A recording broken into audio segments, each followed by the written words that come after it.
Si tu souhaites vivre à Bali mais que tu ne sais pas quel type de visa choisir, je t'explique les principaux visas et à quoi ils servent exactement.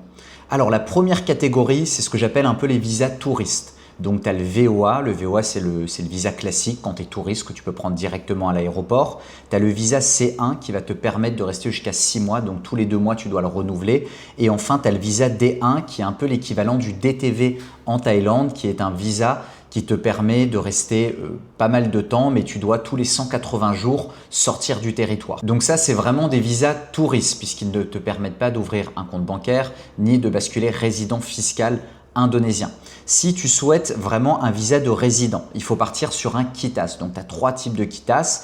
Tu as le KITAS employé, donc ça c'est quand tu travailles pour une société indonésienne, elle va sponsoriser ton visa. Le KITAS investor, donc ça c'est quand tu crées une PTPMA à Bali, c'est ta société qui va sponsoriser ton visa.